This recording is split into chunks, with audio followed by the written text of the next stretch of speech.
सबसे पहले यार रिकॉल करा लेते हैं कल की क्लास में। बस मैंने तुम्हें क्या क्या बता दिया था। हमने अपना रिफ्लेक्शन वाला पार्ट स्टार्ट कर लिया था। और रिफ्लेक्शन के अंदर मैंने तुम्हें दो लॉज भी एक्सप्लेन कर दिए थे कि angle of incidence equals to angle of reflection. और हमारी इंसिडेंट रे नॉर्मल और रिफ्लेक्टेड रे ये हमेशा सेम प्लेन में लाई करेगी। लेकिन जब भी लाइट रे रिफ्लेक्ट करेगी तो कौन सा कंपोनेंट लाइट का चेंज होगा और कौन सा कंपोनेंट चेंज नहीं होगा। सिर्फ वाई चेंज होगा और एक्स चेंज नहीं होगा। राधिका एक्स और वाई के बारे में मत कहो, क्योंकि जरूरी नहीं कि हमेशा एक्स और वाई के टर्म्स में आए। क्या पता वाई और जेड के प्लेन में डायग्राम ड्रॉ करके दूंगा तो हमेशा कौन सा कंपोनेंट चेंज होगा। भैया जो भी component perpendicular to the mirror होगा वो हमेशा चेंज होगा। परपेंडिकुलर टू द मिरर कह लो या अलोंग द नॉर्मल कह लो। अलोंग द नॉर्मल कहोगे तो ज्यादा अच्छा रहेगा, आपके न्यूमेरिकल पार्ट में सॉल्व में हेल्प मिल जाएगी। और कौन सा कंपोनेंट चेंज नहीं होगा, जो कंपोनेंट हमारा पैरेलल टू द मिरर आएगा वो कंपोनेंट कभी भी चेंज नहीं होगा। यहां तक की बातें क्लियर थी। फिर हमने एक बस लास्ट पॉइंट डिस्कस किया था कि अगर हम प्लेन मिरर को रोटेट कर दे at an angle of theta तो जो हमारी रिफ्लेक्टेड रे है वो कितने एंगल से रोटेट कर जाएगी। Sir two theta. Two theta. भाई बिल्कुल सही। तो आओ अब अपना टॉपिक कंटिन्यू करते हैं। भाई अब नेक्स्ट टॉपिक है, हमें डिफरेंस पता होना चाहिए about real images and virtual images. तो भाई सबसे पहले मेरे को बताओ किस किस को याद है difference between real images and virtual images.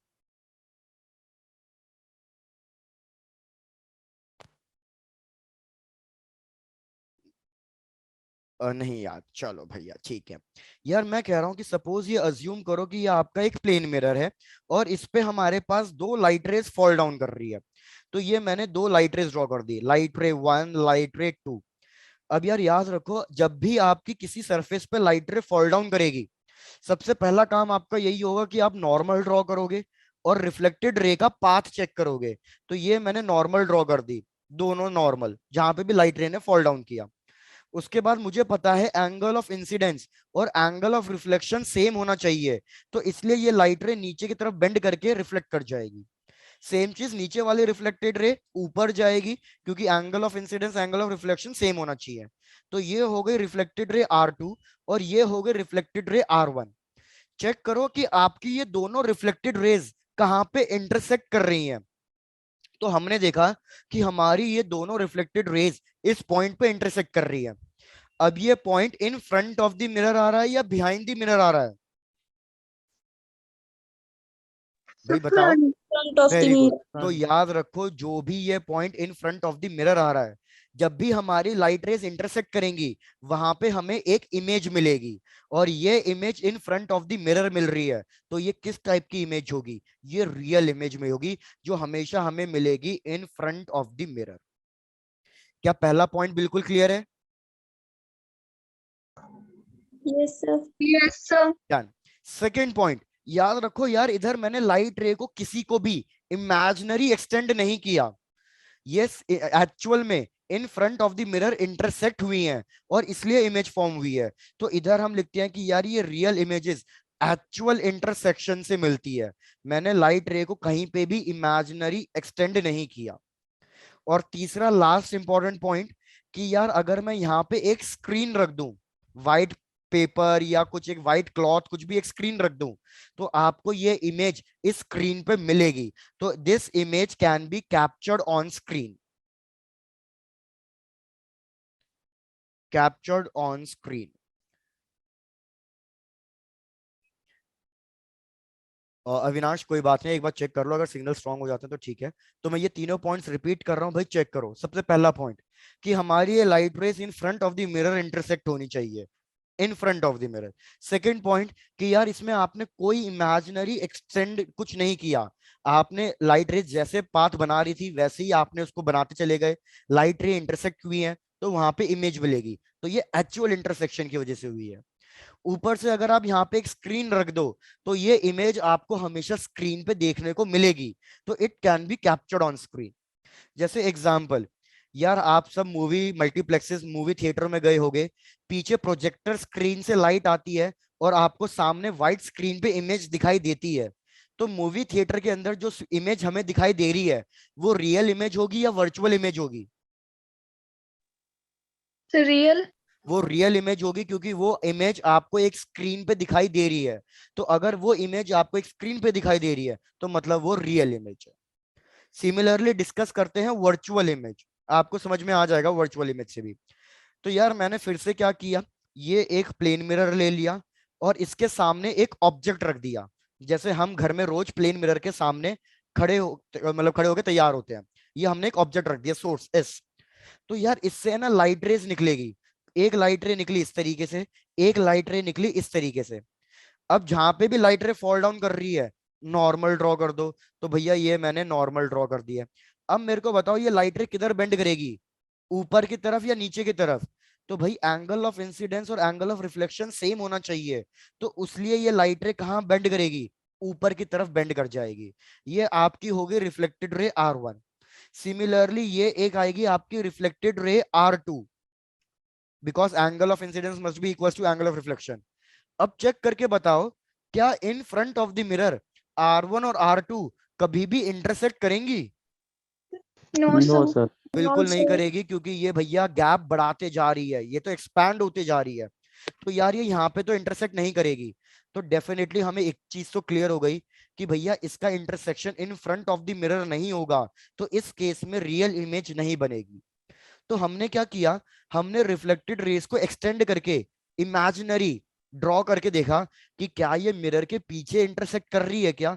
तो हमने देखा यस यार, अगर मैं इनको इमेजिनरी एक्सटेंड करूं तो ये मिरर के पीछे इंटरसेक्ट कर रही है।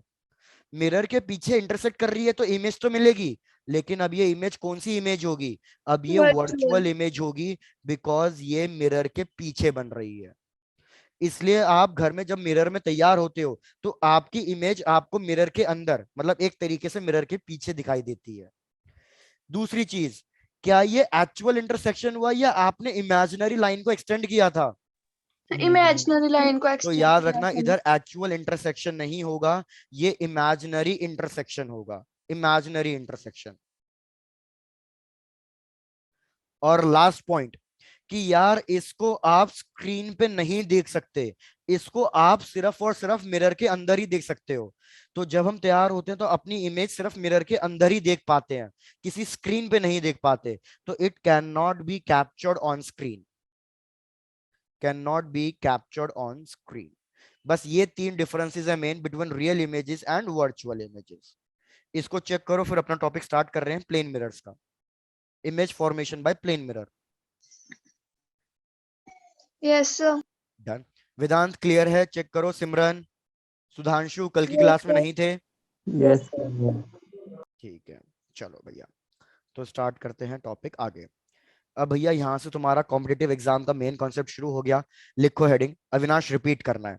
ठीक है अविनाश, मेरे को पहले ये बताओ कौन सा पॉइंट समझ में नहीं आया।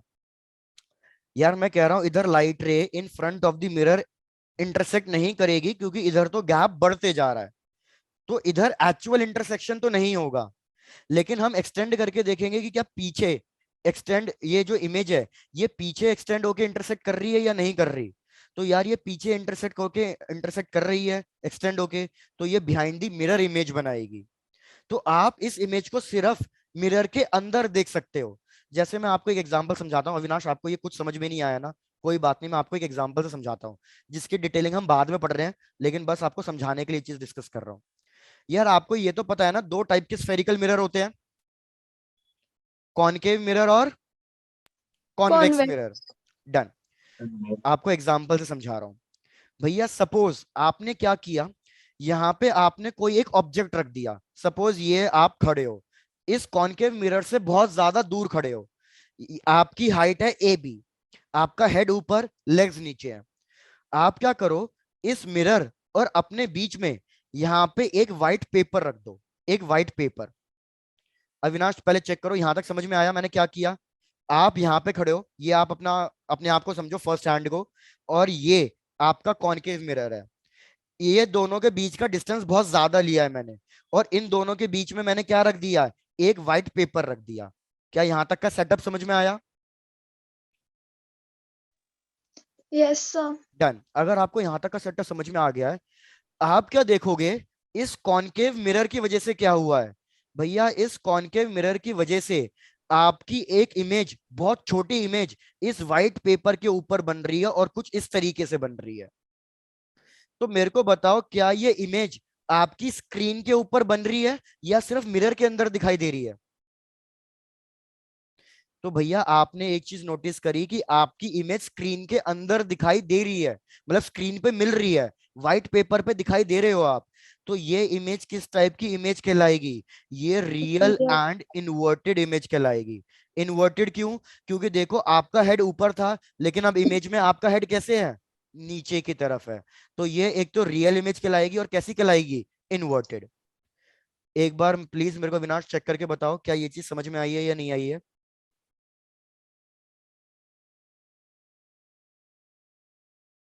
तो ना थोड़ा जल्दी रिस्पॉन्ड करो, क्या समझ में आया? सबको क्लियर हुआ ये वाला concept? Yes sir. Done. Whereas अब अगर आपने नोटिस किया हो, उल्टी कैसे आएगी? वेदांत, ये कॉनकेव मिरर की प्रॉपर्टी होती है कि ये इन्वर्टेड इमेज बनाता है, और जब हम स्फेरिकल मिरर करेंगे तब हम आगे ये भी कर लेंगे। अच्छा विनाश, वॉइस ही कट हो रही है क्योंकि तुम्हारा नेटवर्क लैग कर रहा है, तो अब उसमें तो क्या ही कर सकते हैं। सिमिलरली सपोज आपने एक कॉनकेव मिरर लिया, कॉनकेव मिरर की जगह सॉरी अब कॉन्वेक्स मिरर लिया।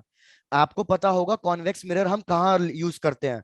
कॉन्वेक्स मिरर हम अपने व्हीकल, कार वगैरह के जो साइड मिरर्स होते हैं उनमें यूज करते हैं हम कॉन्वेक्स मिरर।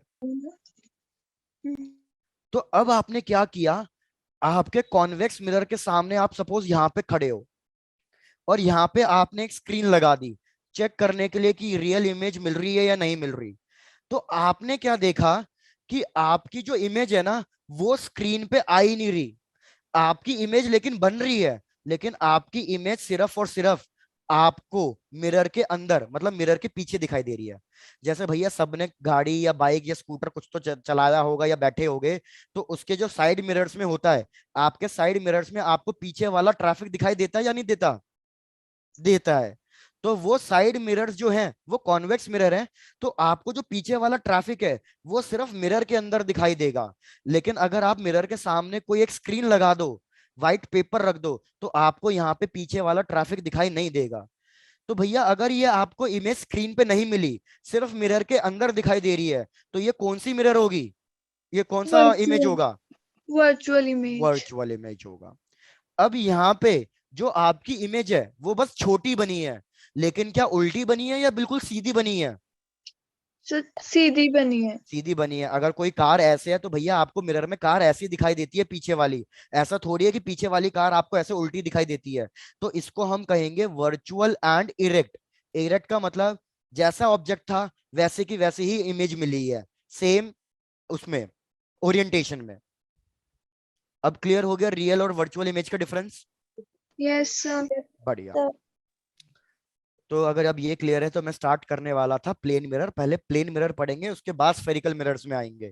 और विदाउट तुम्हारा जो डाउट है कि सर ये इन्वर्टेड क्यों बन रही है, तो फिर वो वहां पे भी क्लियर हो जाएगा आपको कि ये इन्वर्टेड क्यों बनी और ये सीधी क्यों बनी।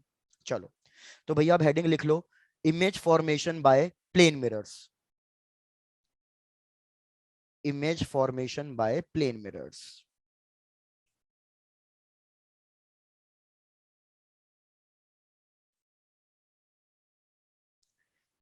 तो भाई मैंने क्या किया, ये मैंने एक प्लेन मिरर ले लिया, और उसके कुछ एक पर्टिकुलर डिस्टेंस पे, सपोज ये डिस्टेंस ले लिया मैंने, ये यू, इस पर्टिकुलर डिस्टेंस पे मैंने कोई ना कोई ऑब्जेक्ट रखा है, और ऑब्जेक्ट मैंने ऐसे स्ट्रेट रखा हुआ है ऊपर की तरफ, मतलब ये उसका हेड हो गया। इस ऑब्जेक्ट की हाइट को मान लो ए बी, एच ओ। तो यार देखो, एक चीज याद रखना, कभी भी इमेज बनाने के लिए, इधर देखो, इमेज बनाने के लिए कम से कम कितनी लाइट रेस चाहिए? कम से कम दो लाइट रेस चाहिए। कम से कम दो लाइट रेस इंटरसेक्ट करनी चाहिए। तो इधर भी वही करो। भैया मैंने एक लाइट रे ली और इस मिरर पे परपेंडिकुलरली फॉल डाउन करा दिया। अब कल की क्लास का रिकॉल करो, अगर मैं इस लाइट रे को परपेंडिकुलरली फॉल डाउन करा रहा हूं, तो एंगल ऑफ इंसिडेंस कितना होगा? 0 डिग्री। 0 डिग्री। तो एंगल ऑफ रिफ्लेक्शन भी कितना होगा? 0 डिग्री। तो ये लाइट रे अपना पाथ रिट्रेस कर लेगी। ये हो गई लाइट रे R1। सिमिलरली एक और लाइट रे ले लो, एक और लाइट रे। तो भैया मैंने ये दूसरी लाइट रे ली और इसको भी परपेंडिकुलरली फॉल डाउन करा दिया। तो ये फिर से 0 डिग्री पे वो हो जाएगा एंगल ऑफ इंसिडेंस, फिर से अपना पाथ रिट्रेस करेगी। भैया मैंने देखा R1 और R2, क्या ये इंटरसेक्ट करेगी in front of the mirror? No sir. तो ऐसा करो, एक और लाइट रे लेके देख लो, क्या पता वो इंटरसेक्ट कर जाए। तो मैंने एक और लाइट रे ली, तो भैया ये हो जाएगा मेरा एंगल ऑफ इंसिडेंस, तो लाइट रे इधर आ जाएगी। अब चेक करो क्या तीनों में से कोई भी दो लाइट रे इंटरसेक्ट कर रही हैं? यार अभी भी R1, R2 और R3, ये तीनों में से कोई भी लाइट रे इंटरसेक्ट नहीं कर रही है। तो इतनी बात तो क्लियर हो गई है कि क्या रियल इमेज बनेगी? तो भैया डेफिनेटली रियल इमेज नहीं बनेगी, because in front of the mirror intersection नहीं हो रहा। तो अब क्या करोगे?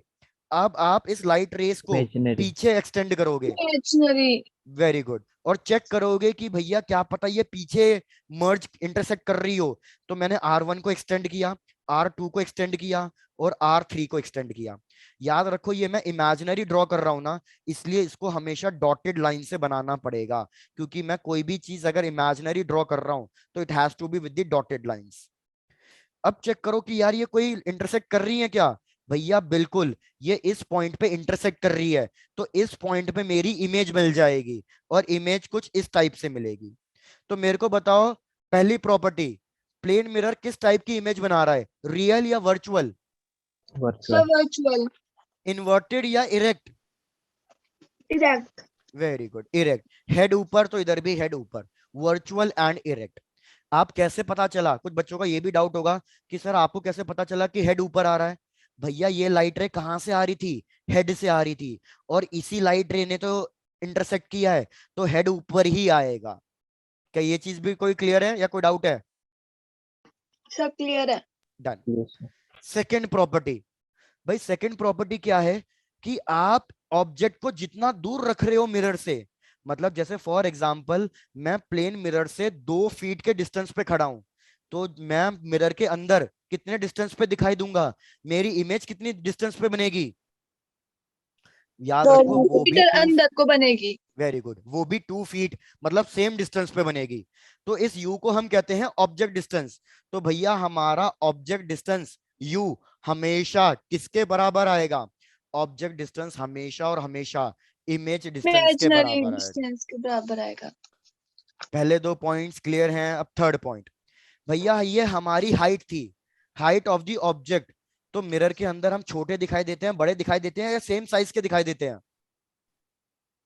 सर इमेजिनरी मिरर के अंदर हम थोड़े छोटे दिखाई देते हैं। सेम साइज के दिखाई देते हैं। प्लेन मिरर की बात कर रहा हूं, अगर आप कोई और मिरर लोगे तो उसमें छोटे या बड़े दिखाई देते हैं, लेकिन प्लेन मिरर में हम एग्जैक्टली सेम साइज के दिखाई देते हैं।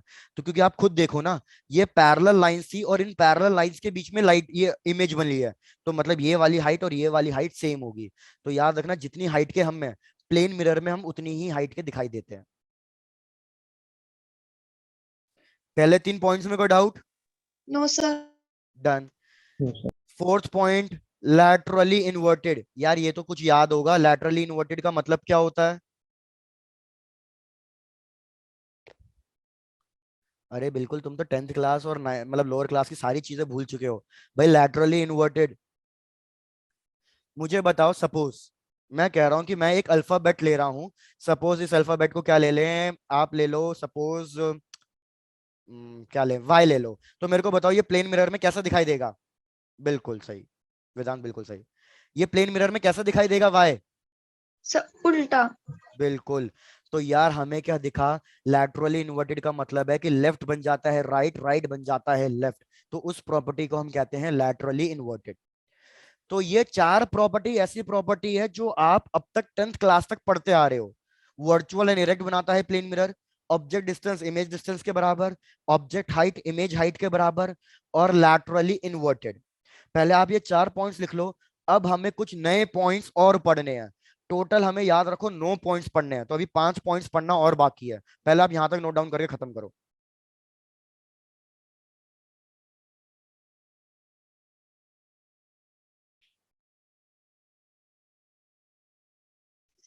Yes sir.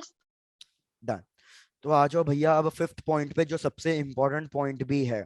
फिफ्थ पॉइंट, यार मैंने कहा कि ऑब्जेक्ट डिस्टेंस, मेरा डिस्टेंस है ये याद रखना, और वी इमेज डिस्टेंस है।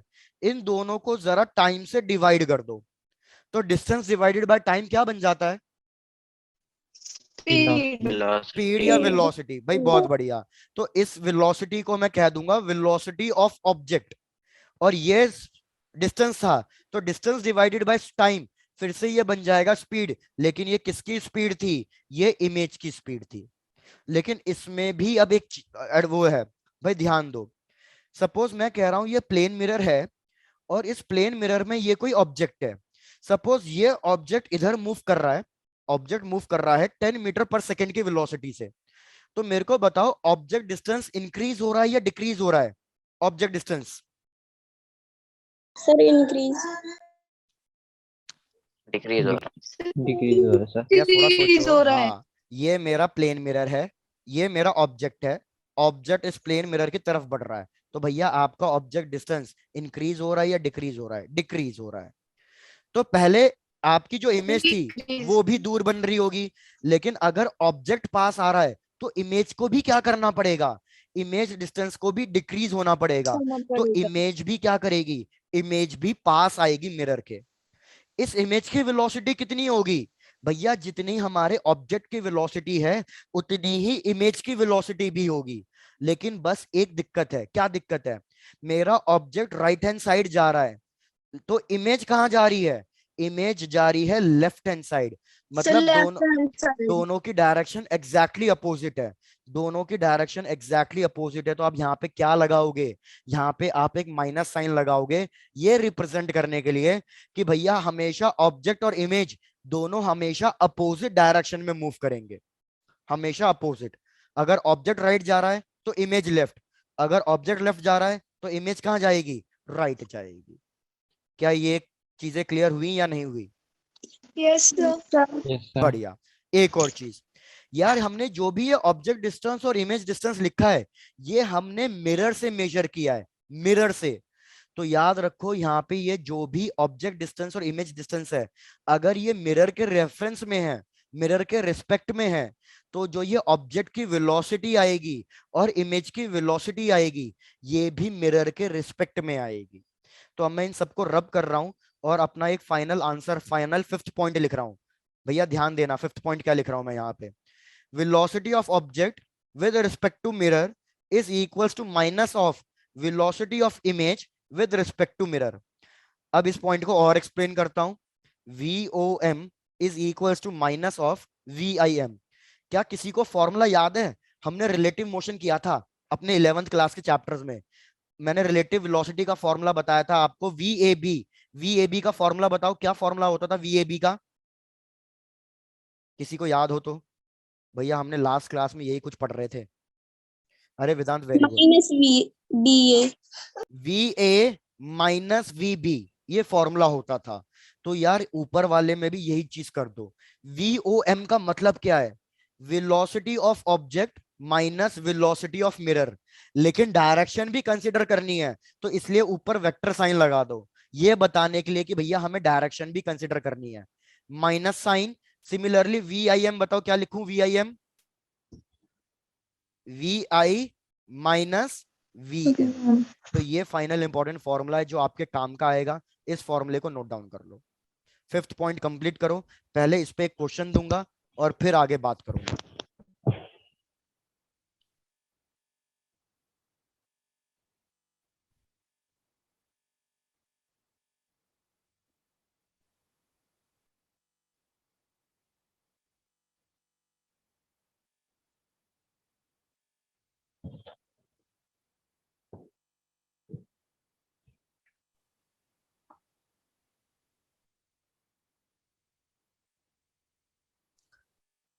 दीपल क्लियर है? मानसी, पलक, काव्या? Yes sir. चलो डन भाई, आई होप सबको नोट डाउन भी हो गया होगा। बढ़ते हैं आगे। नेक्स्ट इस पे क्वेश्चन समझाता हूं कैसे करना है। चलो डन भैया, पहला क्वेश्चन बिल्कुल सिंपल क्वेश्चन से स्टार्ट कर रहे हैं, फिर इसमें हल्का सा एक लेवल और बढ़ा देंगे। यार मैंने कहा कि ये हमारे पास एक प्लेन मिरर है जो रेस्ट पे है, मतलब ये मूव नहीं कर रहा। यहाँ पे एक ऑब्जेक्ट लिया मैंने, और मैं कह रहा हूं कि ये ऑब्जेक्ट है ना एक एंगल पे मूव कर रहा है। किसी एक वेलोसिटी 20 मीटर पर सेकंड की वेलोसिटी से कितने एंगल पे मूव कर रहा है। सपोज ये एंगल ले लो कि भैया ये एंगल है 37 डिग्री। आपको क्या कैलकुलेट करके बताना है, आपको वेलोसिटी ऑफ इमेज कैलकुलेट करके बतानी है और अपना आंसर लिखना है वेक्टर फॉर्म में। वेक्टर फॉर्म मतलब आई कैप जे कैप के फॉर्म में। पहले चेक कर लो क्वेश्चन क्लियर है या नहीं। ये मैं सॉल्व करा रहा हूं, नेक्स्ट क्वेश्चन आप सॉल्व करोगे।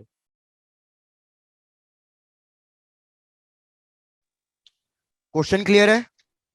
Yes sir. डन। तो सबसे यस पहला सर। काम आपका क्या होगा कि यार आप क्या करो, इस ऑब्जेक्ट की वेलोसिटी को दो कंपोनेंट्स में तोड़ो। तो एक कंपोनेंट आएगा ये वाला एक्स डायरेक्शन में और एक कंपोनेंट आएगा ऊपर की तरफ वाई डायरेक्शन में। तो जरा मेरे को बताओ इस वाले कंपोनेंट की वैल्यू, एक्स कंपोनेंट की वैल्यू कितनी आ रही है। आपको ये चीज कैलकुलेट करनी आनी चाहिए। और वाई कंपोनेंट की वैल्यू कितनी आ रही है, चलो बताओ। भैया आपको ये तो पता याद ही था ना, एक्स कंपोनेंट की वैल्यू कैसे कैलकुलेट होगी, जिसके साथ एंगल बनता है वो कंपोनेंट क्या बन जाता है।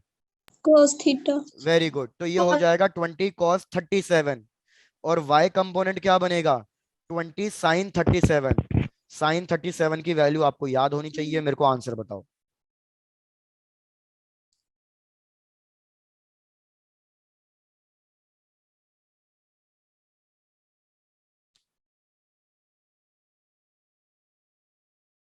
वेदांत कुछ रिपीट करना है या समझ में आ गया।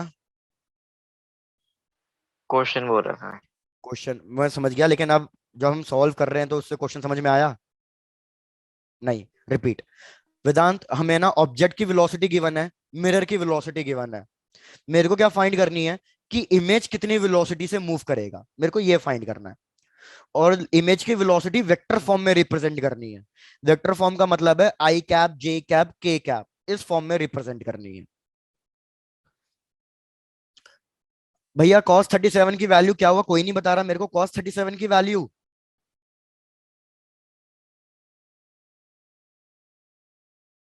भैया फाइंड करनी तो आती है या भूल गए हो।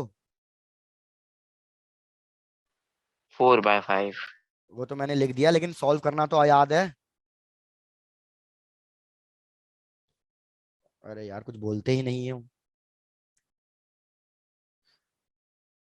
अरे आज सब इतने शांत माहौल में क्यों हो। हर्ष चेक करके बताओ, cos 37 cos sin 37 इन सबकी वैल्यू फाइंड करना याद है। Yes sir. ठीक है डन। तो यार हमारे पास ये वैल्यू आ गई है 16 मीटर पर सेकेंड और ऊपर वाली वैल्यू आ गई है 12 मीटर पर सेकेंड।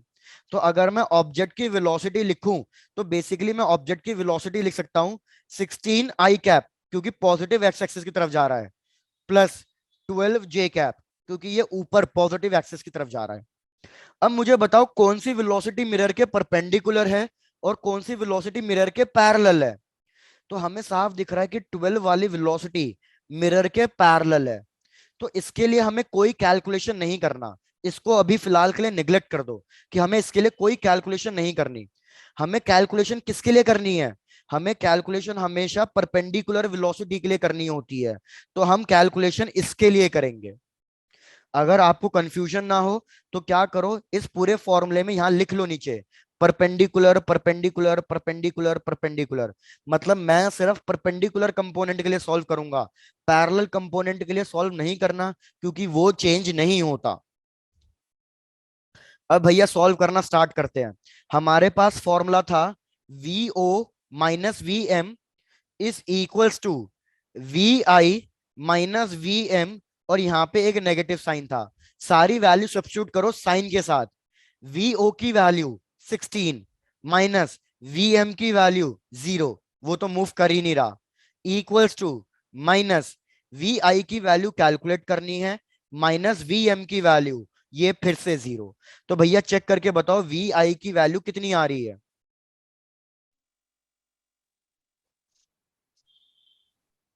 तो आप चेक करोगे वी आई की वैल्यू आ रही होगी हमारे पास -16। -16।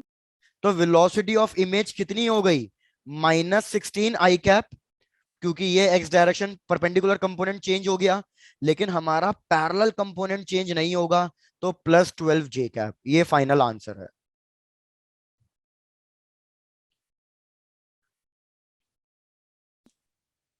Yes sir. डन। तो अब मैं इसमें एक लेवल इंक्रीज करूंगा, वो आपको खुद को सॉल्व करना है, मैं सॉल्व नहीं कराऊंगा। पहले बस इसको कंप्लीट कर लो।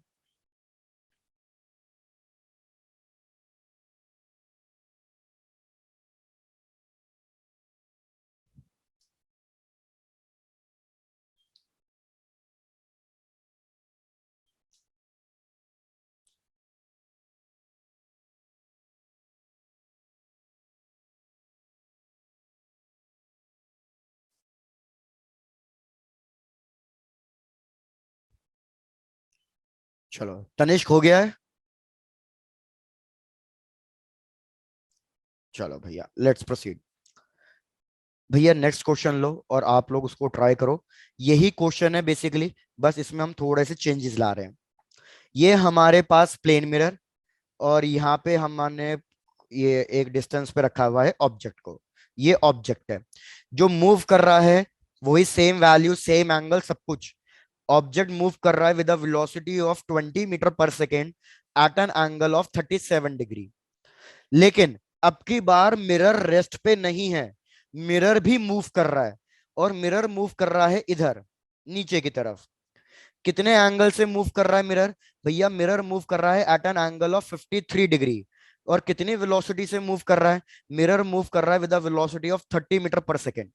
ये हो गई बात मिरर की, ये हो गई बात ऑब्जेक्ट की। फिर से क्या कैलकुलेट करना है? सेम वही चीज, velocity of image, and represent your answer in vector form. चलो भाई try to solve velocity of image and represent your answer in vector form. Object भी मूव कर रहा है अब की बार, और मिरर भी मूव कर रहा है। ऑब्जेक्ट मूव कर रहा है at an angle of 37, mirror move कर रहा है at an angle of 53। Value मैंने दे दी है 2053।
इतना तो हमने पिछले क्वेश्चन में ही कैलकुलेट कर लिया था कि वेलोसिटी को स्प्लिट कर दूंगा दो पार्ट्स में, तो 16 और 12 हो जाएगा।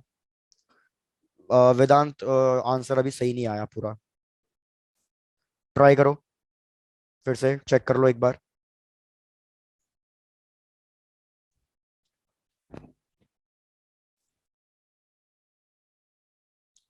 सब लोग ट्राई करो, लास्ट 1-2 मिनट और।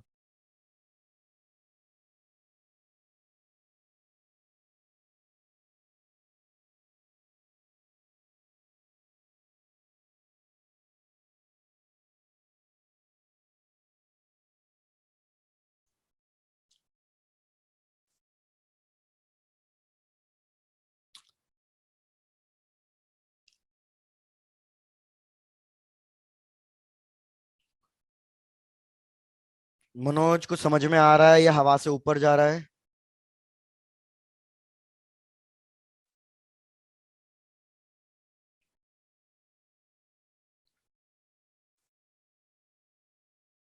भाई आज किसी भी बच्चे का कोई रिस्पॉन्स नहीं है, सिर्फ दो ही बच्चे रिस्पॉन्ड। ओके सर कर रहे 1 मिनट। ठीक है। मैं मतलब यही पूछ रहा, समझ में तो आ रहा है ना? कर लो वो तो आराम से।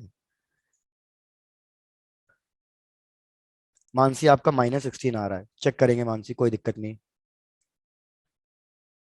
मानसी याद रखो, आपको बस यही वाला फॉर्मूला जो पीछे लिखवाया है, ये वाला ही फॉर्मूला यूज करना है। VO - VM - VI - VM। और ये वाला सिर्फ परपेंडिकुलर कंपोनेंट के लिए सॉल्व करना पड़ेगा, परपेंडिकुलर के लिए। पैरेलल के लिए हमें सॉल्व करना ही नहीं होता।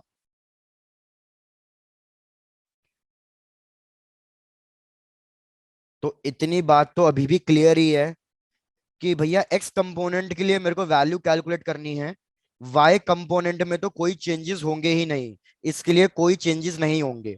तो वो तो मैं एज इट इज लिख देता हूँ +12 j कैप। अब बस जो फाइट मारनी है वो आई कंपोनेंट के लिए मारनी है।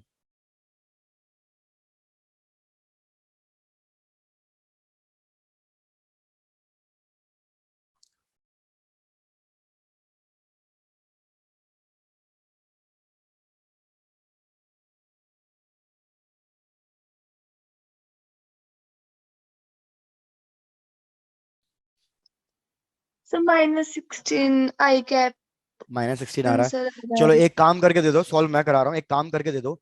इस 30 मीटर पर सेकेंड की वेलोसिटी को दो पार्ट्स में जो मैंने स्प्लिट किया है, मेरे को बताओ एक्स कंपोनेंट की वैल्यू कितनी आ रही है और वाई कंपोनेंट की वैल्यू कितनी आ रही है। इतना सॉल्व करके दे दो मेरे को, बाकी सॉल्व कराना मेरा काम। चलो। So y कंपोनेंट की वैल्यू आ रही है 18 j cap। वाई की 18 आ रही है या एक्स की 18 आ रही है? ओ सॉरी x की। हाँ अब ठीक है, चलो भैया हमारा काम खत्म। अब देखो सॉल्व कर रहे हैं। यार जैसे मैंने बोला भैया, इस कंपोनेंट को ना तो देखना है ना तो इस कंपोनेंट को देखना है, इन दोनों को तो भूल ही जाओ, सिर्फ परपेंडिकुलर कंपोनेंट के लिए सॉल्व करेंगे। Formula VO minus VM minus VI minus VM। और भैया मैं आपको कितनी बार बोल चुका हूं, इन सारी वैल्यूज को डायरेक्शन के साथ रखना है। तो पहले VO की वैल्यू रखते हैं। VO की वैल्यू कितनी है? 16 है, और राइट हैंड साइड है तो पॉजिटिव, माइनस VM की वैल्यू बताओ कितनी लिखूं? सर VM की 18 वैल्यू 18 है, लेकिन लेफ्ट हैंड साइड है तो -18। -18 माइनस VI की वैल्यू कैलकुलेट करनी है, माइनस VM की वैल्यू फिर से -18। अब यार मैंने बस आपको इस चीज को, इस पूरी इक्वेशन को सॉल्व करने के लिए कहा था। तो 16 + 18 हो जाएगा। 16 + 18 कितना हो गया? 34। 34 is equals to -VI minus minus +18 और फिर से माइनस, तो ये -18 हो गया। इसको उधर ले जाओ और मेरे को VI की वैल्यू बताओ कितनी आ रही है। तो इसको फिर से इधर लेके जाऊंगा तो प्लस हो जाएगा, और ये हमारे पास फाइनल आएगा -52।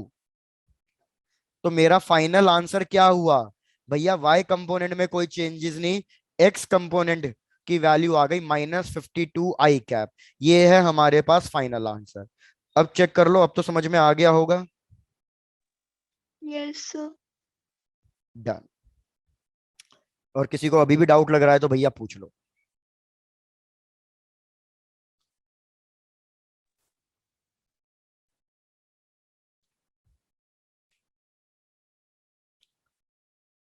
इक्वेशन क्या बनेगी वेदांत? इक्वेशन तो हमने यही करा है ना, हम जो भी इक्वेशन में बता रहा हूँ, इक्वेशन अल्टीमेटली बस आपको यही लगानी है। लेकिन ये सिर्फ परपेंडिकुलर कंपोनेंट के लिए लगाना, पैरेलल कंपोनेंट के लिए मत लगाना। पैरेलल कंपोनेंट तो आप एज इट इज लिख दो। तो हमारे पास फाइनल आंसर आ गया -52 I कैप +12 j कैप। ये फाइनल, ये जो मैंने साइड में लिख दिया। पिछले क्वेश्चन में हमारे पास इक्वेशन आई थी -16 I कैप +12 j कैप। अब की बार आई है -52 I cap +12 j cap. Excuse me sir. हाँ बोलो राधिका। सर जी एंगल है, इसकी साइड को cos थीटा नहीं आना था क्योंकि ये। किसके लिए, इसके लिए कह रहे हो? हाँ जी। हाँ बिल्कुल, cos थीटा लेके तो सॉल्व किया है। देखो भैया आएगा 30 cos 53 डिग्री। तो 30 as it is, cos 53 degree की वैल्यू कितनी होती है? 3/5। तो थ्री ये बाई हो गया, फाइव तो ये हो गया हमारे पास 18 metre per second. Yes sir yes sir. ठीक है, चलो भैया नेक्स्ट क्वेश्चन दे रहा हूँ। नेक्स्ट क्वेश्चन आप खुद से ट्राई कर लेना यार। नेक्स्ट क्वेश्चन को इंपॉर्टेंट भी मार्क कर लो, वो ही हमारा एक इंपॉर्टेंट कंक्लूजन भी बनेगा। तो भैया नेक्स्ट क्वेश्चन को इंपॉर्टेंट मार्क करो और हमारा कंक्लूजन। भैया क्वेश्चन है सीधा साधा कि ये हमारे पास एक प्लेन मिरर है। ये प्लेन मिरर मूव कर रहा है with the velocity of 2 metre per second, और ये मूव कर रहा है towards the left hand side. Left side move कर रहा है। यहां पे मैंने ऑब्जेक्ट रखा और ऑब्जेक्ट मूव नहीं कर रहा। ऑब्जेक्ट कहां पे है? ऑब्जेक्ट रेस्ट पे है। तो VO की वैल्यू लिख देता हूं, VO की वैल्यू 0 है। आप क्या कैलकुलेट करके मेरे को बताओगे? VI की वैल्यू कैलकुलेट करके बताओगे। चलो, इससे एक इंपॉर्टेंट कंक्लूजन भी मिलेगा।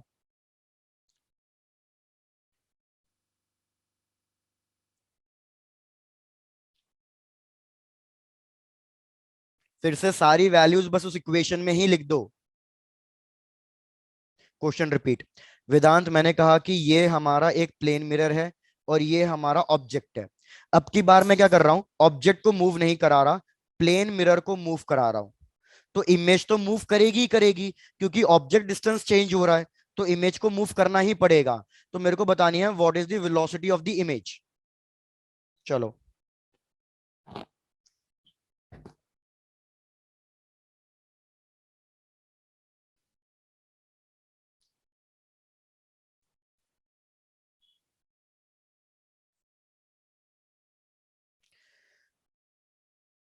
दीपल आपका आंसर बिल्कुल सही है, वेरी गुड। वेदांत, आज मेरे को ऐसा लग रहा है पढ़ाई में मन नहीं है, आंसर सही क्यों नहीं आ रहे। चलो भाई इधर देखो, मैंने कहा यार फिर से अल्टीमेटली बस वेदांत अब सही है, वेरी गुड। इक्वेशन में ही सब्स्टिट्यूट करना था बस, सब कुछ और कुछ नहीं करना। V I minus V M, भैया मेरे को वी आई की वैल्यू निकालनी है, बाकी सारी वैल्यू सब्स्टिट्यूट कर दो। मानसी गुड। वी ओ की वैल्यू 0, ये कट गया। वी एम की value minus of -2 metre per second, क्योंकि वो लेफ्ट हैंड साइड मूव कर रहा है। मेरे को वी आई की वैल्यू निकालनी है, वी एम की वैल्यू फिर से -2। यार इसको आप सॉल्व करोगे तो ये तो हो गया +2 माइनस वी आई, और ये हो गया फिर से -2। इसको आप उस साइड लेके जाओगे तो वी आई की वैल्यू आएगी हमारे पास -4। तो फाइनल आंसर कितना है, -4 मीटर पर सेकेंड। अब इससे मेरे को इंपॉर्टेंट कंक्लूजन क्या मिला, इंपॉर्टेंट कंक्लूजन ये मिला है यार, कि अगर कभी भी ऑब्जेक्ट रेस्ट पे है और मिरर मूव कर रहा है तो इमेज की velocity twice, 2 times of the mirror हो जाती है। कंक्लूजन यहां लिख रहा हूं कि अगर हमारा ऑब्जेक्ट कभी भी रेस्ट पे है, मिरर मूव कर रहा है किसी एक वेलोसिटी से, तो हमारी इमेज की वेलोसिटी क्या हो जाती है, ट्वाइस ऑफ मिरर की वेलोसिटी हो जाती है। और डायरेक्शन तो हम कंसीडर देख ही सकते हैं कि डायरेक्शन क्या होगी, डेफिनेटली डायरेक्शन अपोजिट होगी, तो माइनस साइन। क्या भैया ये इंपॉर्टेंट कंक्लूजन और ये क्वेश्चन भी क्लियर हो गया। Yes sir. चलो बढ़िया भैया, बहुत बढ़िया। तो भैया हमने 5 पॉइंट्स क्लियर कर लिए हैं। आ जाओ अब 6th पॉइंट पे, 6 पॉइंट्स पढ़ते हैं। भैया 6th पॉइंट क्या है, 6th पॉइंट सिंपल है बिल्कुल, पैरेलल प्लेन मिरर्स के लिए। पैरेलल प्लेन मिरर,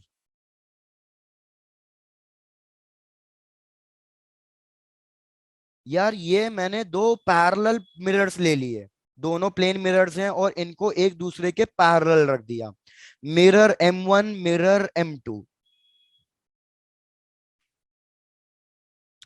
और मैंने यहाँ पे बीच में कहीं ना कहीं एक ऑब्जेक्ट रख दिया।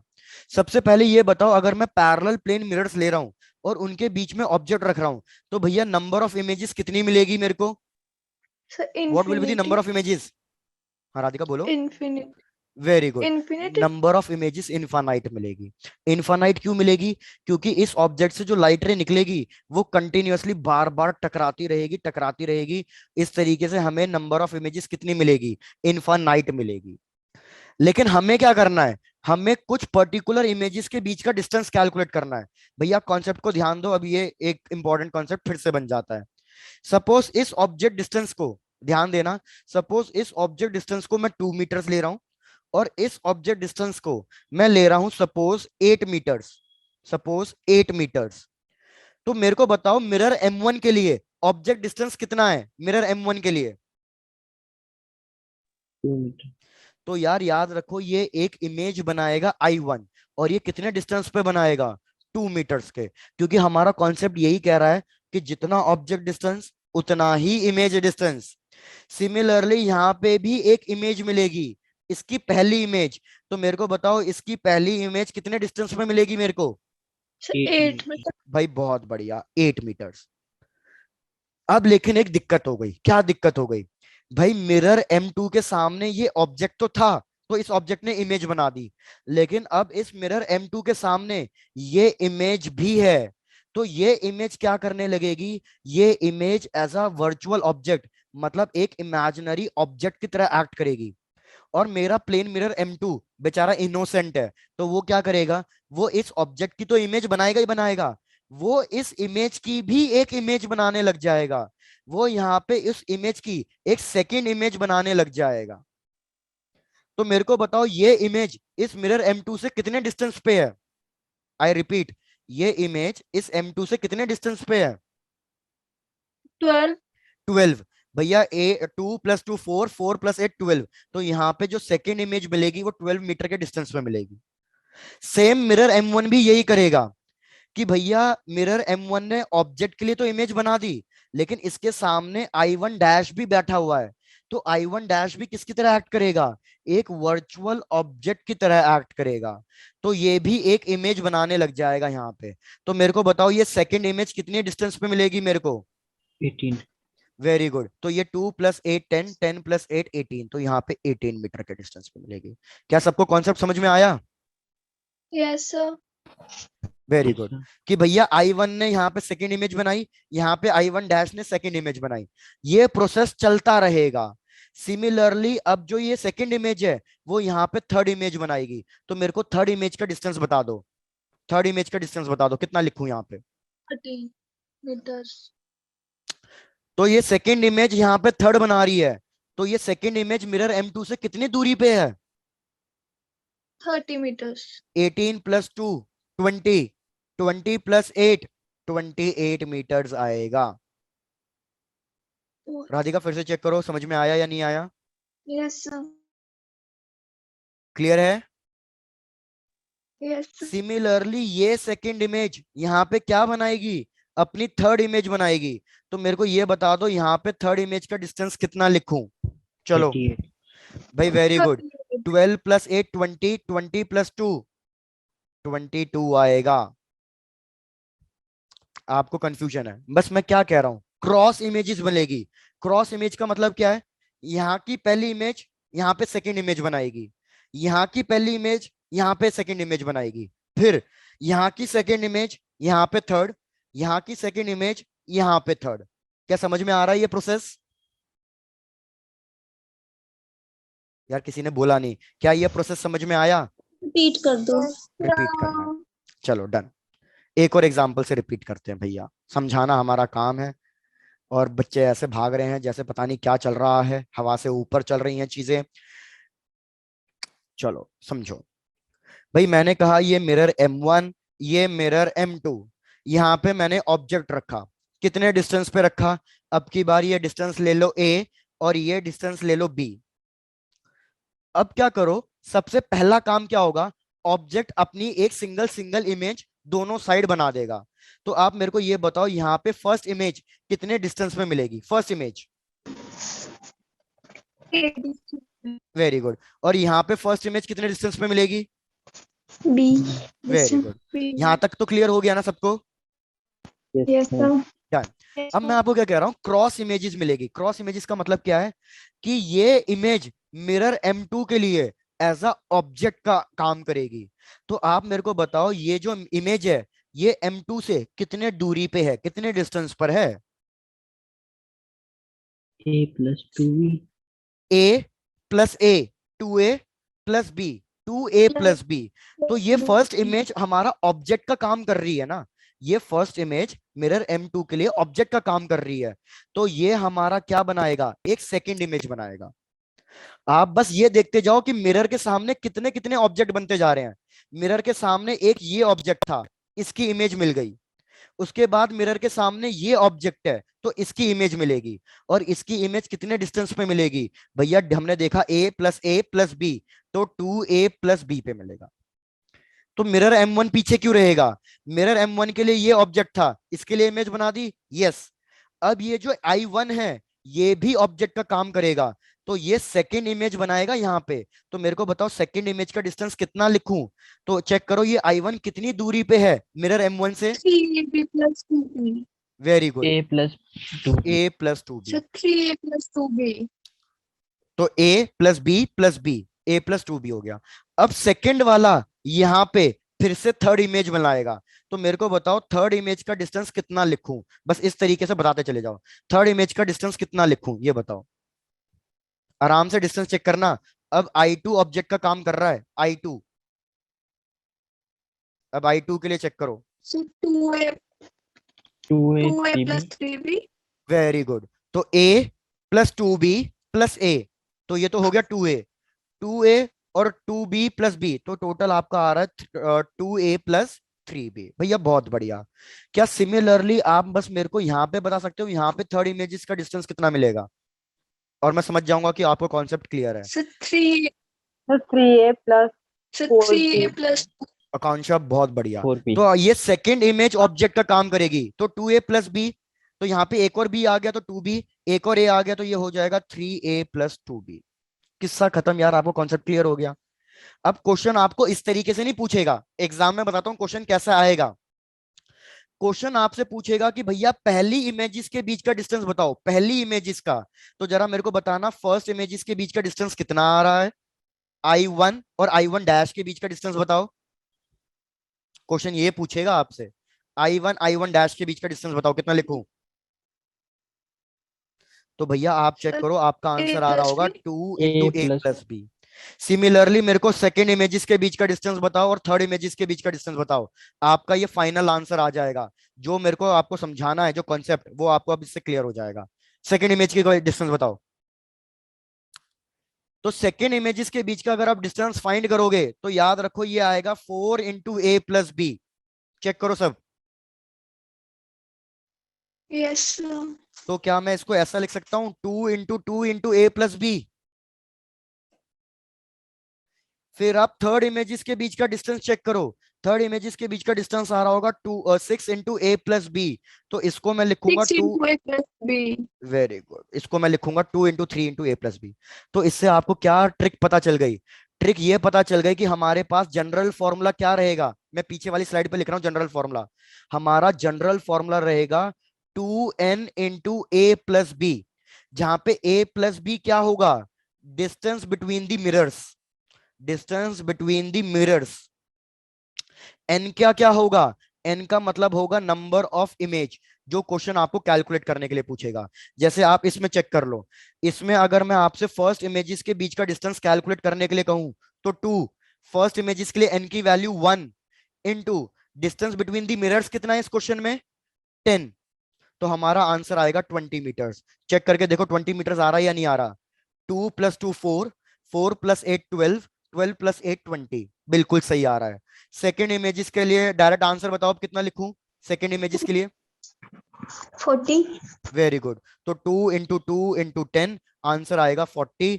और सिमिलरली भैया थर्ड इमेजेस के लिए डिस्टेंस कितना आ जाएगा, डायरेक्टली आंसर आ जाएगा 60। चेक कर लो, अब ये कॉन्सेप्ट समझ में आ गया प्लेन मिरर का। तो इस पे भी एक क्वेश्चन देता हूं जो आया हुआ Yes. क्वेश्चन है। yes sir चलो बढ़िया। तो भैया लेट्स डू दी क्वेश्चन जो आया हुआ क्वेश्चन है, देखते हैं आप सॉल्व कर पाते हो या नहीं। अब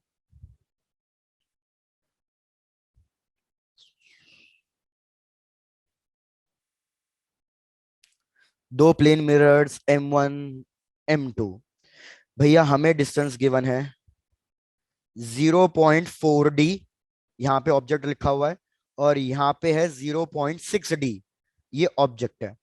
आपको क्या बताना है, फर्स्ट 3 इमेजेस के बीच का डिस्टेंस बताना है। जैसे अभी हम पीछे फर्स्ट 3 इमेजेस के बीच का डिस्टेंस कैलकुलेट कर रहे थे, वैसे फर्स्ट 3 इमेजेस के बीच का डिस्टेंस बताओ। चलो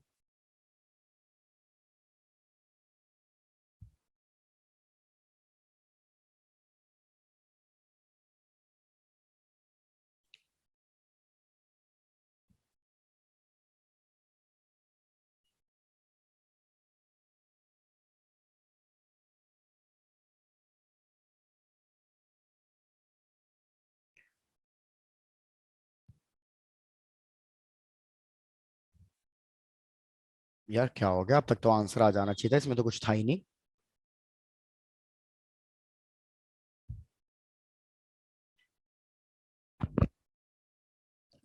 तो यार फर्स्ट इमेजेस, तो 2, n की value 1 into distance between the mirrors कितना है, 1 वेरी गुड, 1. 1d। बिल्कुल 0.4 और 0.6 को करोगे तो 1d आ जाएगा, तो हमारे पास आंसर आ जाएगा 2d। तो बस यार ऐसे बाकी कैलकुलेट करते जाओ। वेदांत बिल्कुल सही, डिंपल बिल्कुल सही, वेरी गुड। नेक्स्ट वाले केस में हो जाएगा 2 इंटू 2 इंटू 1d, तो ये हो जाएगा हमारे पास 4d। और last third Six. Image is 2 into 3 into 1 day, that is equals to 6 day। भैया क्वेश्चन खत्म, कॉन्सेप्ट खत्म। तो ये हो गए हमारे टोटल डिस्कस 6th पॉइंट्स। आएंगे अब हम 7th पॉइंट पे।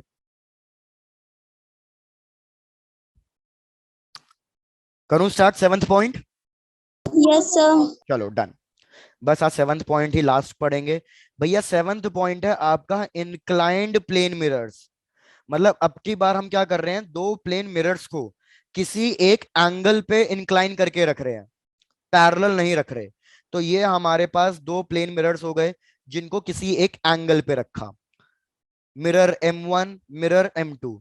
भैया अब इधर क्या होगा, सिंस ये किसी एक एंगल पे है ना, तो अब की बार इनफाइनाइट इमेजेस तो नहीं मिलेगी आपके पास, लेकिन एक सिंगल इमेज भी नहीं मिलेगी, मल्टीपल इमेजेस मिलेगी। मल्टीपल इमेजेस क्यों मिलेगी? क्योंकि भैया ऑब्जेक्ट से जो ये लाइट रे है ये बार बार टकराएगी और एक बार टकरा के ये कहीं ना कहीं खत्म हो जाएगी। तो इनफाइनाइट लाइट रेस तो नहीं मिलेगी, लेकिन कुछ ना कुछ नंबर आएगा। तो देखो कैसे कैलकुलेट करोगे। सबसे पहली चीज आप कैलकुलेट करोगे इसमें एन। एन क्या होता है? एन होगा आपका एक वेरिएबल जो कैलकुलेट होगा 360 डिवाइडेड बाय इस एंगल को करके, थीटा एंगल को करके। जैसे फॉर एग्जांपल अगर मैं ये एंगल 60 डिग्री ले रहा हूं तो एन की वैल्यू कितनी आएगी आपके पास? 360 डिवाइडेड बाय 60 डिग्री। तो आप कितना लिखोगे? 6। बढ़िया। अब एक बार आपने एन की वैल्यू कैलकुलेट कर ली तो आप चेक करोगे कि ये एन की वैल्यू, फर्स्ट केस कि भैया ये एन की वैल्यू इवन आ रही है। अगर ये एन की वैल्यू इवन आ रही है तो नंबर ऑफ इमेजेस हमेशा n-1 होगा। जैसे वही वाला एग्जांपल लो, अगर मैंने 60 डिग्री लिया तो भैया एन की वैल्यू आएगी 6। 6 है इवन नंबर, तो बताओ नंबर ऑफ इमेजेस कितनी लिख दूं? 5. बढ़िया। सेकेंड केस, यार अगर एन की वैल्यू ऑड आ गई तो? ऑड का केस मतलब एग्जांपल ले लो, ऑड के लिए एग्जांपल ले लेते हैं भैया 90 डिग्री। नहीं 90 डिग्री से ऑड कहां आएगा, 120 डिग्री ले लेता हूं कि यार अगर ये एंगल मैंने 120 डिग्री ले लिया तो इधर वैल्यू आएगी 3, ऑड हो गया। तो ऑड के केस में याद रखो हमारे पास नंबर ऑफ इमेजेस n होगी और नंबर ऑफ इमेजेस n-1। दोनों पॉसिबिलिटी है, लेकिन ये दोनों पॉसिबिलिटी क्या होगी? n-1 आप करोगे सिमेट्रिक के केस में और n रखोगे आप असिमेट्रिक के केस में। अब सिमेट्रिक और असिमेट्रिक क्या है कि आप है ना एक एंगल बाइसेक्टर ड्रॉ कर दोगे। आप चेक करोगे कि ऑब्जेक्ट मेरा बिल्कुल एंगल बाइसेक्टर पे प्लेस्ड है या नहीं। अगर ऑब्जेक्ट बिल्कुल एंगल बाइसेक्टर पे प्लेस्ड है तो मतलब ये वाला एंगल और ये वाला एंगल इक्वल होगा, तो इस केस को हम कहेंगे सिमेट्रिक। तो फिर हम n-1 करेंगे। लेकिन अगर ऑब्जेक्ट कहीं और प्लेस्ड है तो ये बन जाएगा असिमेट्रिक। तो उस केस में हम क्या लिखेंगे? n लिखेंगे। और अगर क्वेश्चन में मेंशन ही नहीं है कि ऑब्जेक्ट एंगल बाइसेक्टर पे है या नहीं, तो फिर आपको दोनों ही आंसर्स लिखने पड़ेंगे, दोनों ही आंसर्स लिखने पड़ेंगे। तो जैसे एक और एग्जांपल लो, कोई एंगल बताओ जिसपे एन की वैल्यू ऑड आती हो, कोई भी एग्जांपल लो भाई, बहुत सारे हैं, कोई भी वैल्यू बता दो जिसपे एन की वैल्यू ऑड आ जाए। बिल्कुल वेदांत, रिपीट करता हूं। चलो डन। वेदांत मैं क्या कह रहा हूं, सबसे पहले आपको एन की वैल्यू निकालनी है 360 डिवाइडेड बाय थीटा। मैं कह रहा हूं कोई भी एंगल की वैल्यू बताओ जिससे फाइनल आंसर मेरे पास ऑड नंबर में आ जाए। अरे इतना सा काम नहीं हो सकता।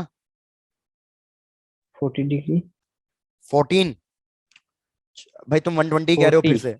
40? सर 40 चलो 40 ले लिया। तो यार अगर हमने 40 ले लिया तो 360 डिवाइडेड बाय 40 डिग्री, बिल्कुल सही। हमारे पास आंसर आ जाएगा 9 which is equals to odd. अब क्वेश्चन आपसे पूछेगा भैया इसमें नंबर ऑफ इमेजेस बताओ।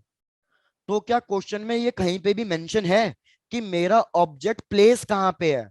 क्या मेरा ऑब्जेक्ट एंगल बाइसेक्टर पे है या कहीं ना कहीं और प्लेस्ड है? क्वेश्चन ने ये नहीं मेंशन किया। तो मैं इसका आंसर लिखूंगा कि number of images can be n and number of images can be n-1। मतलब नंबर ऑफ इमेजेस मेरी 9 भी बन सकती है, नंबर ऑफ इमेजेस मेरी 8 भी बन सकती है। लेकिन 8 किस केस में बनेगी? 8 उस केस में बनेगी जब मेरा ऑब्जेक्ट कहां प्लेस्ड होगा? Object is placed at angle bisector. और इस कंडीशन को हम क्या कहेंगे? इस कंडीशन को हम कहेंगे सिमेट्रिक। सिमेट्रिक क्यों कहेंगे? क्योंकि जब भी हमारा ऑब्जेक्ट एंगल बाइसेक्टर पे प्लेस्ड होगा तो भैया ऊपर वाला एंगल और नीचे वाला एंगल सेम हो जाएगा, तो ये सिमेट्री बनेगी, इसलिए अगर मेरा ऑब्जेक्ट कहीं और प्लेस्ड है तो उस केस में ये असिमेट्रिक बन जाता है। तो उस केस में आपकी कितनी इमेजेस मिलेगी? आपको 9 इमेजेस ही मिलेगी। भाई अब सब लोग चेक करके बता दो, क्या ऑड वाला केस क्लियर है? Yes, sir. चलो डन। Yes, वेदांत आपको भी sir. क्लियर है? बढ़िया। बचा एक लास्ट केस, बिल्कुल फाइनल चीज।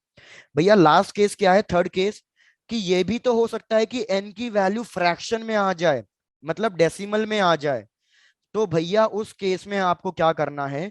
नंबर ऑफ इमेजेस सिर्फ और सिर्फ इंटीग्रल वैल्यू लेनी है, integral value of n। Example, भाई फॉर एग्जाम्पल आप अब की बार एंगल की वैल्यू ले लो 50 डिग्री। तो या 360 डिवाइडेड बाय 50 करना, कितना आएगा? 360 डिवाइडेड बाय 50 आएगा आपका 7.2। 0.2. तो n की वैल्यू आपके पास डेसिमल में आ गई है। तो नंबर ऑफ इमेजेस क्या कहती है कि भैया आप डेसिमल वाले पार्ट को बिल्कुल कैंसिल कर दो, चाहे जो मर्जी आ जाए। जैसे फॉर एग्जांपल चाहे ये 8.9 आता तो भी आप इस डेसिमल वाले पार्ट को कैंसिल कर दोगे, सिर्फ इंटीजर वाला पार्ट लोगे। तो भैया नंबर ऑफ इमेजेस कितनी लिखूं मैं? 7। बस 7. कॉन्सेप्ट खत्म।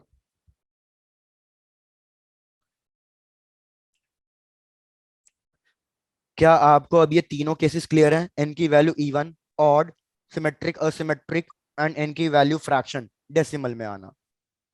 Yes, sir. चलो Yes, डन, sir. बढ़िया। अब इसके लिए एक क्वेश्चन कराएंगे, फिर से वही जो क्वेश्चन आया हुआ है।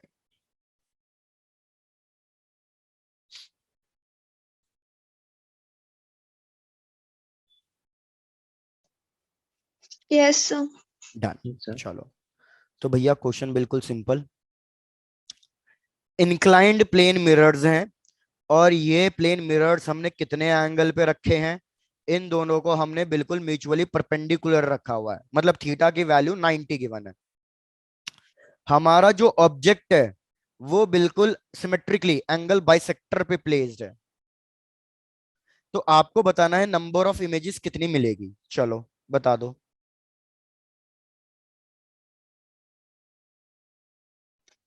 Sir, 3. क्या सबका आंसर 3 आया है? किसी का कुछ अलग आ रहा है? Sir, 4. 4। चेक करते हैं यार। एन की वैल्यू कैलकुलेट करोगे 360 डिवाइडेड बाय थीटा, थीटा की वैल्यू है 90 डिग्री। तो ये आया हमारे पास 4। E1 है, तो E1 के केस में तो कोई कंडीशन अप्लाई नहीं होती। E1 के केस में हमेशा n-1 करना पड़ेगा। तो ये आएगी हमेशा number of images 3। 3 is the correct answer. लेकिन अब मेरे को आपको ये समझाना है कि ये 3 इमेजेस बनी कैसे। मेरे को आपको कॉन्सेप्ट समझाना है। और ये क्वेश्चन इंपॉर्टेंट है भैया, इसको ध्यान दे लेना। 90 डिग्री का ही आएगा एग्जाम में अगर कुछ ऐसा आया तो। भैया ये मैंने दो प्लेन मिरर्स ले लिए और इन दोनों को 90 डिग्री पे इंक्लाइन कर दिया। ये मिरर M1 ले लो, ये मिरर M2 ले लो, और यहाँ पे मैंने कहीं ना कहीं ऑब्जेक्ट रख दिया।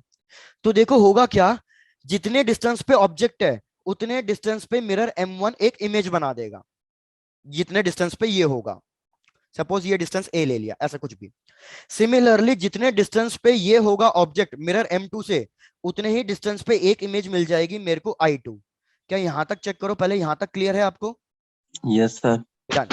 अब जैसे हमने पिछले किया ना प्लेन मिरर के केस में, वही चीज यहाँ पे होगी। ये I2 इस मिरर M1 के सामने आ रही है, तो ये I2 एक ऑब्जेक्ट का काम करेगी। तो मिरर M1 क्या करेगा, इस I2 की भी एक इमेज यहाँ पे बनाने लग जाएगा I3। सिमिलरली ये I1 इस मिरर M2 के सामने बनेगी, तो ये मिरर M2 क्या करेगा, इस I1 की एक और इमेज बनाने लग जाएगा। और वो इमेज के साथ क्या होगा, वो बिल्कुल I3 के ओवरलैप करेगी, I3 के बिल्कुल ओवरलैप करेगी। तो इसलिए हमें टोटल कितनी इमेजेस मिल रही है, इसलिए हमें टोटल 3 इमेजेस मिल रही है। और इसलिए हम हमेशा n-1 करते हैं। n-1 क्यों करते हैं हमेशा? क्योंकि हमेशा इमेज क्या करती है E1 के केस में, ओवरलैप करती है। क्या चीज समझ में आ गई आपको? Yes, sir. Done. अब इसमें इंपॉर्टेंट कॉन्सेप्ट ये था कि अगर आप इन चारों पॉइंट्स को मर्ज करो, मतलब चारों पॉइंट्स को मिलाओ, तो ये क्वेश्चन इंपॉर्टेंट इसलिए था, तो याद रखना जब हम इन चारों पॉइंट्स को मिलाएंगे तो all the 4 points will lie on a circle. ये लिख लो, ये इंपॉर्टेंट है। All the points will lie on a circle keeping this as a radius. ये हमारा रेडियस का काम करेगा।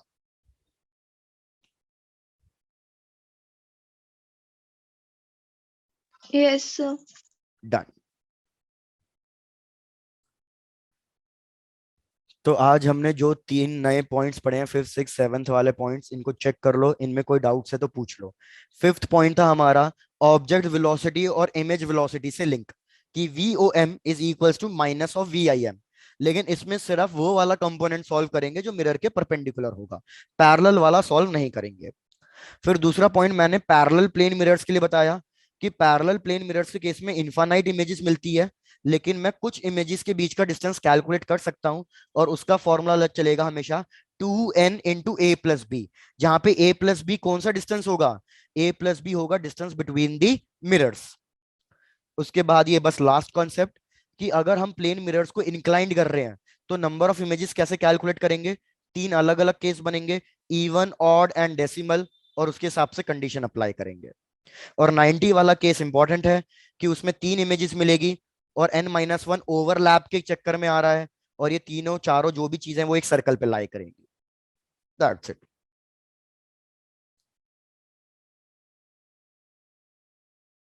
भैया कोई दिक्कत कोई समस्या तो बता दो। That's it for today.